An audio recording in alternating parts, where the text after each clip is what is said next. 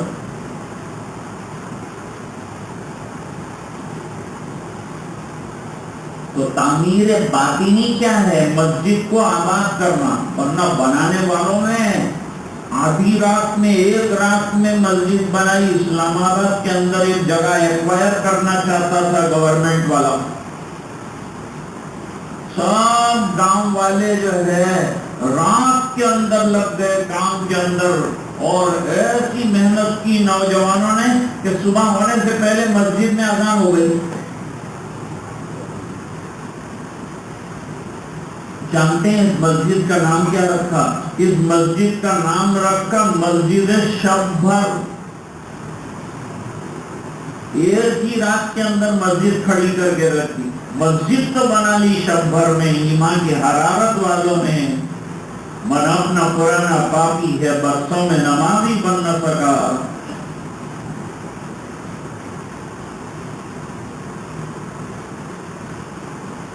مسجد الحمدللہ تیار ہو گئی، لوگ نماز پڑھنے لگے، آباد ہو گئی۔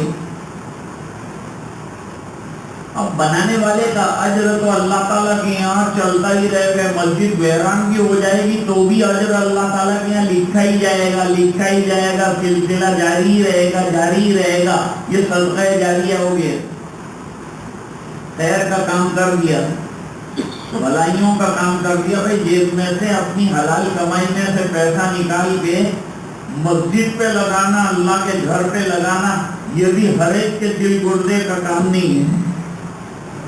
بڑے بڑے کروڑ پتی ہیں، جب تک تختی نہ لگاؤں وہاں تک اسکول نہیں بنائیں گے، اسپتال نہیں بنائیں گے، ہر جگہ لگائیں گے جہاں نام ہو، کرسیاں ہو، لیکن جہاں گمنامی ہو وہاں کوئی پیسہ لگانے کے لیے تیار نہیں ہوگا۔ یہاں گمنامی پر اللہ کے یہاں سب ملنا ہے۔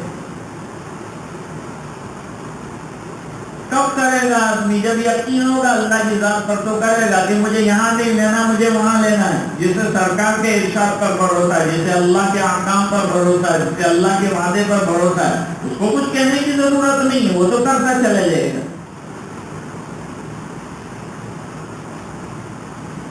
اب خواب میں دیکھو،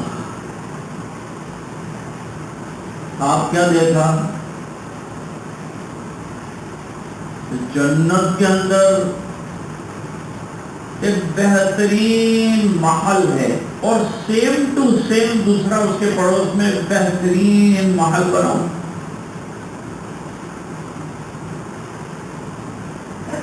جس نے مسجد بنائی تھی اس کو سیر کروا رہے ہیں جنت۔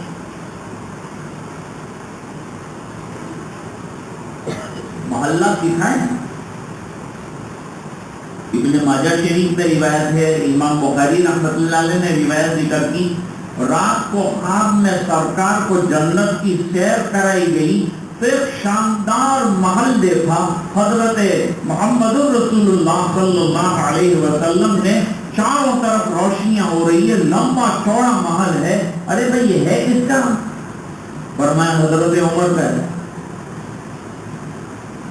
اور آگے چل کر دیکھا تو ایک خوبصورت نل لگا ہوا ہے، خاتون وضو کر رہی۔ سرکار نے پوچھا یہ خاتون خوش قسمت سعادت مند کون؟ فرمایا حضرت عمر کی اہلیہ ہے۔ سوال ہوتا ہے کہ جنت میں وضو بنانے کا کیا کام ہے؟ دنیا میں آدمی گندا ہوتا ہے، وہاں تو گندگی کا سوال ہی نہیں ہے۔ ارے بھائی جنت کا پانی ملے گا تو آدمی کو خامخواہ بھی اپنے ہاتھ پیر نظافت کے لیے اور شوق کے لیے دھونا ہوگا۔ یہ شوقیہ وضو ہے، برائے صلاح نہیں ہے۔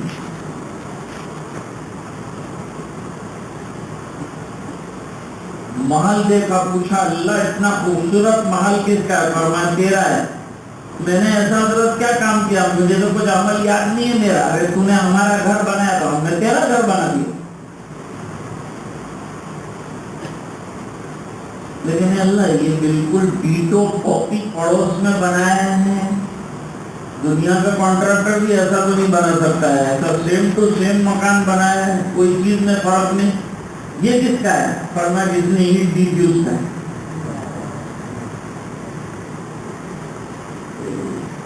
تو اللہ اس نے تو خالی جاتے جاتے راستے میں چلتے چلتے ایک اینٹ دی تھی. فرمایا یہ میری شان رحمت سے بعید ہوں کہ تجھے محل دوں اور اینٹ دینے والے کو اینٹ دوں. اس لیے میں نے اپنے شایان شان دیا ہے. اس نے اپنی حیثیت سے کام کیا، میں نے اپنی شان کے مطابق ادا کیا. کس کا کیا عمل اور کون سا کام اللہ کے یہاں کتنا مقبول اور قبول ہوگا کہہ نہیں سکتے. اس لیے فرمایا کام کرتے ہی جاؤ. ایندری رامی تراشونی کراش. اس راستے میں تو کام ہی کام کرنا. کام دین نام ہی کام کا ہے دوستو، باتوں کا کام ہی نہیں ہے. کام لاؤ. میں آپ کو کام میں لگاؤ. صحابہ کی تقریریں نہیں ملے گی، کام ملے گا. کتابیں حدیث کی اٹھاؤ، صحابہ کے اعمال ملیں گے. نبی کی بھی لمبی تقریریں آپ کو نہیں ملے گی، کام کی بات ملے گی. جب ضرورت پڑتی ہے کام کی بات کہتے ہیں، بات ختم کر دیتے ہیں. آپ گھڑی دیکھ کے بیٹھے ہیں، کب شروع کرتا ہے کب ختم کرتا ہے. سرکار کے زمانے میں گھڑیاں تھی نہیں. جب چاہتے تھے سرکار ممبر پہ بیٹھ کے بضرورت تقریر کرتے تھے، ختم کر دیتے. آج لمبی تقریر کرنے والے مولانا کو لوگ پسند کرتے ہیں. بھائی وہ لمبی تقریر کر رہے، تو نے لیا کیا لمبی میں سے؟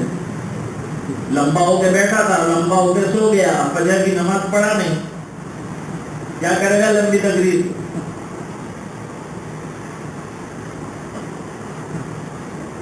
لینے والا بن جاوے آدمی، اپنی زندگی میں اتارنے والا بن جاوے آدمی. صحابہ عمل کے کانوں سے سنتے تھے اور دل کے اندر ایسا اتارتے تھے کہ بس وہ عمل ہی عمل آتا. اب واقعات کا وقت نہیں، یہ گھڑی بھی بول رہی. ایکٹیویٹر دیتی ہے موجودہ دور کی گھڑیاں. سب اپنے حد میں رہو، کنٹرول میں رہو. تو میں عرض کر رہا تھا کہ وہ دو صحابہ کرام نے یہ بات طے کر لی. آدھا ٹائم ہم لوگ نماز میں دیں گے، آدھا نگرانی اور چوکیداری کے اندر دیں گے. ایک صحابی کھڑے ہو گئے، نماز شروع ہو گئی. دشمن کو آہٹ آ گئی، خیال آ گیا کوئی کھڑا ہے. دور سے اس نے تیر چھوڑا. ایک تیر لگا، دو تیر لگا، تین تیر لگا. نماز جاری ہے، نماز ختم نہیں ہوئی. ارے وہ ساتھی کو احساس ہوا، وہ چلایا کہ اللہ کے بندے جان نکل جائے گی تیری، خون میں لذت ہو گیا، نماز ختم نہیں کر رہا، جلدی ختم کر. انہوں نے نماز ان کے اشارہ پر ختم کر. اتنی اچھی میں نے نماز شروع کر دی، انہیں زبردستی چلا چلا کے میری نماز ختم کرا دی. کہے کو ختم کرا دی نماز میری کو. میں نے کتنی اچھی سورت قرآن کریم کی شروع کر رکھی تھی. میرا دل چاہتا تھا جان نکل جائے تو جان تو ہے ہی ہے نا، دینے کے لیے اللہ کے راستے میں چلی جاتی، کتاب اللہ کے لیے چلی جاتی، نماز میں چلی جاتی تو یہ تو قابل رشک ہو جاتا. تو پھر کیا تو نے میری نماز کو ختم کرا دیا. خون میں لطف ہو کے بھی نماز کا عاشق نماز پڑھ رہا ہے. نماز سے ایسی محبت اپنے اندر پیدا کر. اور مسجد بن گئی تو نماز کو بنانے کی محنت کرو کہ سجدہ میرا کیسا ہو، رکوع میرا کیسا ہو، قیام میرا کیسا ہو. جلدی مسجد سے نکل جانے کی فکر کے بجائے مسجد میں جمنے والا آدمی بن جائے. حدیث پاک میں فرمایا وہ نوجوان قابل رشک ہے کہ جس کو دیکھ کر اللہ یاد آئے اور جو بازار سے بھاگے اللہ کے گھر میں آئے. جس کا دل اللہ کے گھر سے چمٹا ہوا اور لگا ہوا ہو، اس کی تعریف فرمائی. اور مسجد کتنی اہم جگہ ہوگی کہ جب بنانے کا موقع آیا تو سرکار مدینہ نے اپنے ہاتھ لگائے ہیں، اپنا جسم لگایا ہے اور مسجد بنائی ہے۔ دنیا اسلام کی پہلی مسجد، جیسے ہی موقع ملا سرکار قبا پہنچے، فوری طور پر آپ نے وہاں پر مسجد کی بنیاد رکھی۔ اس لیے ایمان والا جہاں بھی جائے گا، کہیں بھی رہے گا، پہلا کام اس کا یہ ہے کہ وہ اللہ کا گھر بنائے۔ اپنا گھر بن رہا ہے، اللہ کے گھر کی فکر کرے۔ ارے بھائی خرچہ کہاں سے لائیں گے؟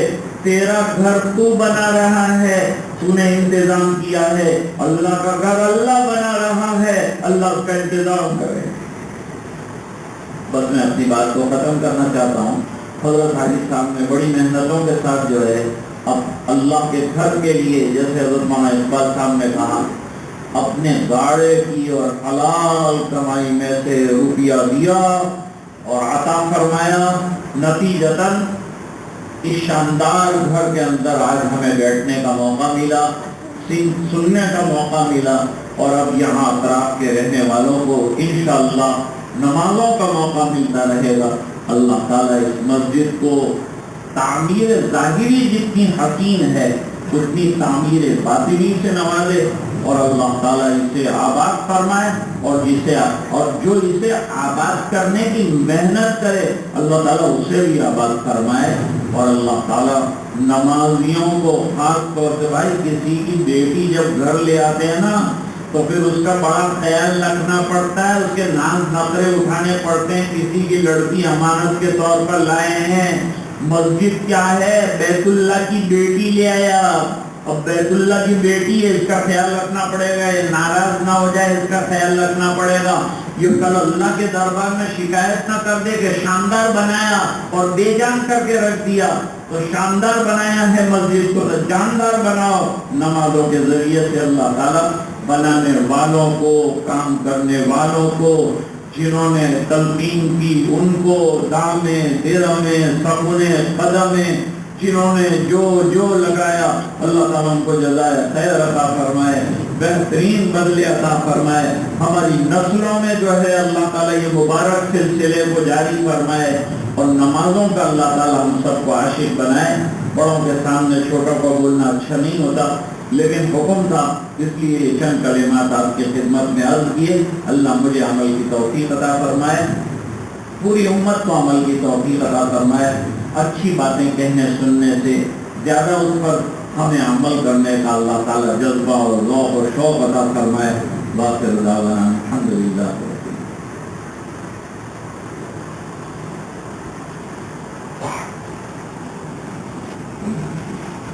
درود شریف پڑھا۔ اللهم صل على سيدنا محمد وعلى آل سيدنا محمد وبارك وسلم۔ ربنا آتنا في الدنيا حسنة وفي الآخرة حسنة وقنا عذاب النار، قنا عذاب القبر وقنا عذاب الحشر وقنا عذاب الفقر وقنا عذاب الدين، واحشرنا يوم القيامة مع الأبرار۔ ربنا لا تزغ قلوبنا بعد إذ هديتنا وهب لنا من لدنك رحمة إنك أنت الوهاب۔ ربنا اغفر لنا ذنوبنا وإسرافنا في أمرنا وثبت أقدامنا وانصرنا على القوم الكافرين۔ رب اجعلني مقيم الصلاة ومن ذريتي ربنا وتقبل دعاء۔ ربنا اغفر لي ولوالدي وللمؤمنين يوم يقوم الحساب۔ ربنا اغفر لنا ولإخواننا الذين سبقونا بالإيمان ولا تجعل في قلوبنا غلا للذين آمنوا ربنا إنك رؤوف رحيم۔ ربنا هب لنا من أزواجنا وذرياتنا قرة أعين واجعلنا للمتقين إماما۔ اے اللہ ہمارے گناہوں کو معاف فرما، کوتاہیوں سے درگزر فرما، اپنا فضل اور کرم شامل حال فرما، رحم کے اور کرم کے فیصلے فرما، اپنی رضائے دائمی عطا فرما۔ اے اللہ ہمیں مسجدوں کو آباد کرنے والوں میں سے بنا۔ اے اللہ ہمیں سچا عاشق نماز بنا۔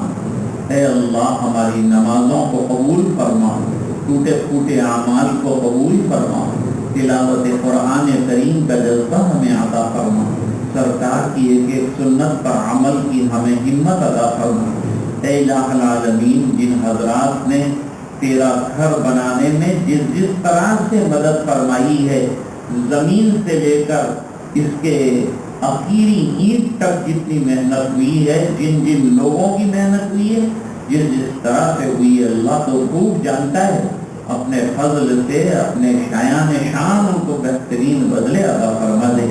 اے اللہ ہمیں نمازوں کا پابند بنا دے، اے اللہ ہمیں نمازوں کا عاشق بنا دے، اے اللہ ہمیں اپنی دائمی طور پر رضامندی سے مالا مال فرما دے، اے اللہ روحانی جسمانی بیماریوں سے اللہ ہمیں شفا کاملہ عطا فرما، اے الہ العالمین جو پریشان ہیں ان کی پریشانیاں دور فرما، اللہ دنیا میں جتنی مسجدیں بن رہی ہیں ان تمام کی تعمیر مکمل فرما دے، بنانے والوں کو اللہ جزائے خیر عطا فرما دے، اور اللہ ان کی آباد کاری کی شکلیں عطا فرما دے، سازشیں جو مسجدوں کے توڑنے کے سلسلے کی ہو رہی ہیں اللہ ناکام فرما دے، تمام باطل اسکیموں کو فیل فرما دے، حق کا بول بالا فرما دے، پورے مجمع کی مغفرت فرما دے، امت کی ایک ایک فرد کی مغفرت فرما دے، اے الہ العالمین یہ دعائیں اپنے فضل و کرم حبیب پاک صلی اللہ علیہ وسلم کے فضل منظور فرما دے۔ سبحان ربک رب العزت عما یصفون وسلام علی المرسلین والحمد للہ تعالی رب العالمین برحمتک یا ارحم الراحمین۔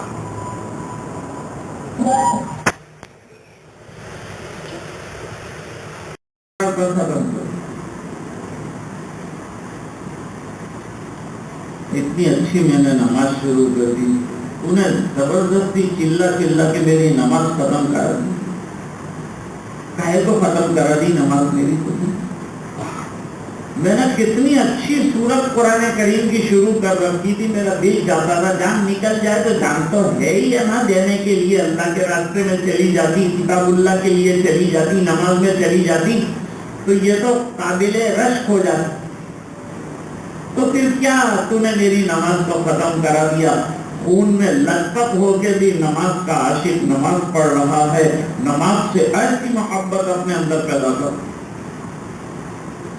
اور مسجد بن گئی تو نماز کو بنانے کی محنت کرو کہ سجدہ میرا کیسا ہو، رکوع میرا کیسا ہو، قیام میرا کیسا ہو۔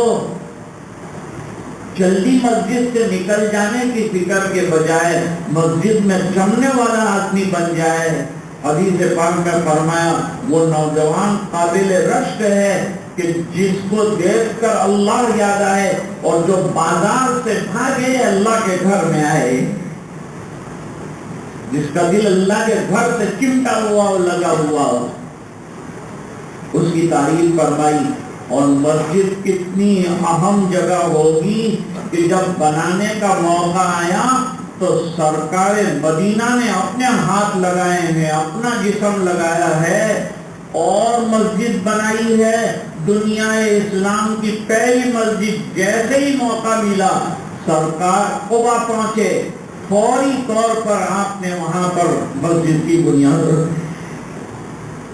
اس لیے ایمان والا جہاں بھی جائے گا، کہیں بھی رہے گا، پہلا کام اس کا یہ ہے کہ وہ اللہ کا گھر بنائے۔ اپنا گھر بن رہا ہے، اللہ کے گھر کی فکر کرے۔ ارے بھائی خرچہ کہاں سے لائیں گے؟ تیرا گھر تو بنا رہا ہے، تو نے انتظام کیا ہے۔ اللہ کا گھر اللہ بنا رہا ہے، اللہ اس کا انتظام کرے۔ بس میں اپنی بات کو ختم کرنا چاہتا ہوں۔ حضرت حاجی صاحب نے بڑی محنتوں کے ساتھ جو ہے اب اللہ کے گھر کے لیے، جیسے حضرت مولانا اقبال صاحب نے کہا، اپنے گاڑے کی اور حلال کمائی میں سے روپیہ دیا اور عطا فرمایا۔ نتیجتاً اس شاندار گھر کے اندر آج ہمیں بیٹھنے کا موقع ملا، سننے کا موقع ملا، اور اب یہاں اطراف کے رہنے والوں کو انشاءاللہ نمازوں کا موقع ملتا رہے گا۔ اللہ تعالیٰ اس مسجد کو تعمیر ظاہری جتنی حسین ہے اتنی تعمیر باطنی سے نوازے، اور اللہ تعالیٰ اسے آباد فرمائے، اور جو اسے آباد کرنے کی محنت کرے اللہ تعالیٰ اسے بھی آباد فرمائے۔ اور اللہ تعالیٰ نمازیوں کو خاص طور سے، بھائی کسی کی بیٹی جب گھر لے آتے ہیں نا تو پھر اس کا بڑا خیال رکھنا پڑتا ہے، اس کے ناز نخرے اٹھانے پڑتے ہیں۔ کسی کی لڑکی امانت کے طور پر لائے ہیں، مسجد کیا ہے، بیت اللہ کی بیٹی لے آیا، اب بیت اللہ کی بیٹی ہے، اس کا خیال رکھنا پڑے گا، یہ ناراض نہ ہو جائے اس کا خیال رکھنا پڑے گا، یہ کل اللہ کے دربار میں شکایت نہ کر دے کہ شاندار بنایا اور بے جان کر کے رکھ دیا۔ تو شاندار بنایا ہے مسجد کو تو جاندار بناؤ نمازوں کے ذریعے سے۔ اللہ تعالیٰ بنانے والوں کو، کام کرنے والوں کو، جنہوں نے تلقین کی ان کو، دامیں درمیں سگنے قدمیں، جنہوں نے جو لگایا، اللہ تعالیٰ ان کو جزائے خیر عطا فرمائے، بہترین بدلے عطا فرمائے۔ ہماری نسلوں میں جو ہے اللہ تعالیٰ یہ مبارک سلسلے کو جاری فرمائے، اور نمازوں کا اللہ تعالیٰ ہم سب کو عاشق بنائے۔ بڑوں کے سامنے چھوٹوں کو بولنا اچھا نہیں ہوتا، لیکن حکم تھا، اس لیے یہ چند کلمات آپ کی خدمت میں عرض کیے۔ اللہ مجھے عمل کی توفیق عطا فرمائے، پوری امت کو عمل کی توفیق عطا فرمائے۔ اچھی باتیں کہنے سننے سے زیادہ اس پر ہمیں عمل کرنے کا اللہ تعالیٰ جذبہ اور ذوق اور شوق عطا فرمائے۔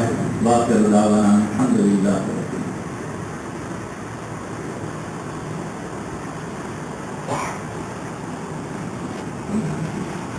درود شریف اللہم صل علی سیدنا محمد وعلی آل سیدنا محمد وبارک وسلم۔ ربنا آتنا فی الدنیا حسنہ وفی الآخرۃ حسنۃ وقنا عذاب النار، قنا عذاب القبر وقنا عذاب الحشر وقنا عذاب الفقر وقنا عذاب الدین واحشرنا یوم القیامۃ مع الأبرار۔ ربنا لا تزغ قلوبنا بعد إذ هديتنا وهب لنا من لدنك رحمة إنك أنت الوهاب۔ ربنا اغفر لنا ذنوبنا وإسرافنا في أمرنا وثبت أقدامنا وانصرنا على القوم الكافرين۔ رب اجعلني مقيم الصلاة ومن ذريتي ربنا وتقبل دعاء۔ ربنا اغفر لي ولوالدي وللمؤمنين يوم يقوم الحساب۔ ربنا اغفر لنا ولإخواننا الذين سبقونا بالإيمان ولا تجعل في قلوبنا غلا للذين آمنوا ربنا إنك رؤوف رحيم۔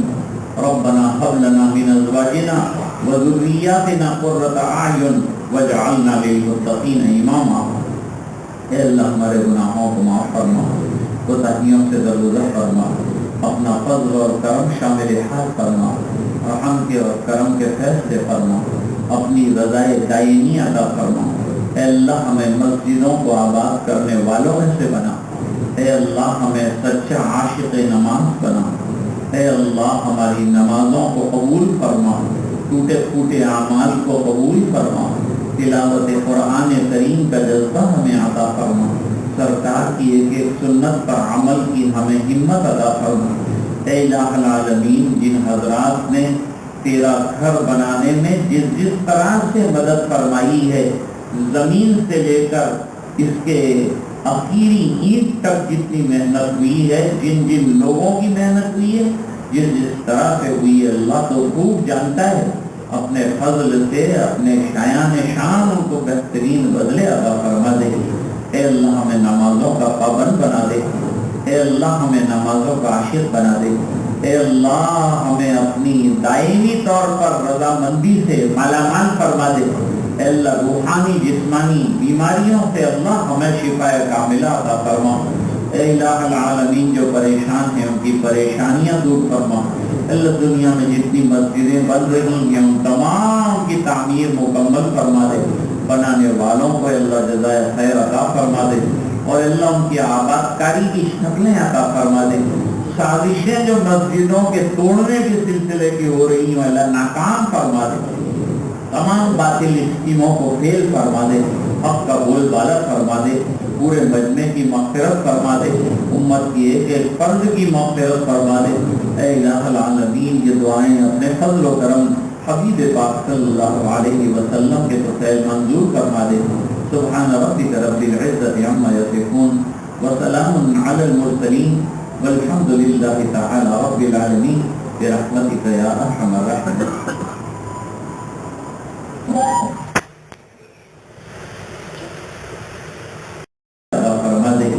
اے اللہ ہمیں نمازوں کا پابند بنا دے۔ اے اللہ ہمیں نمازوں کا عاشق بنا دے۔ اے اللہ ہمیں اپنی دائمی طور پر رضامندی سے مالا مال فرما دے۔ اے اللہ روحانی جسمانی بیماریوں سے اللہ ہمیں شفا کاملہ عطا فرما۔ اے الہ العالمین جو پریشان ہیں ان کی پریشانیاں دور فرما. اللہ دنیا میں جتنی مسجدیں بن رہی ہیں ان تمام کی تعمیر مکمل فرما دے. بنانے والوں کو اللہ جزائے خیر عطا فرما دے اور اللہ ان کی آباد کاری کی شکلیں عطا فرما دے. سازشیں جو مسجدوں کے توڑنے کے سلسلے کی ہو رہی ہیں اللہ ناکام فرما دے. تمام باطل اسکیموں کو فیل فرما دے. حق کا بول بالا فرما دے. پورے مجمع کی مغفرت فرما دے. امت کی ایک ایک فرد کی مغفرت فرما دے. اے الہ العالمین یہ دعائیں اپنے فضل و کرم حبیب پاک صلی اللہ علیہ وسلم کے فضل منظور فرما دے. سبحان ربک رب العزت عما یصفون وسلام علی المرسلین والحمد للہ تعالی رب العالمین برحمتک یا ارحم الراحمین.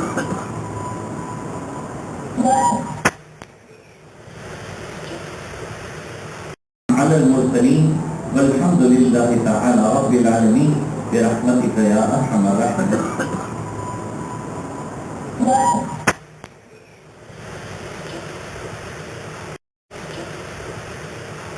إلى جنة في أعالي سماء جمال الوجود بذكر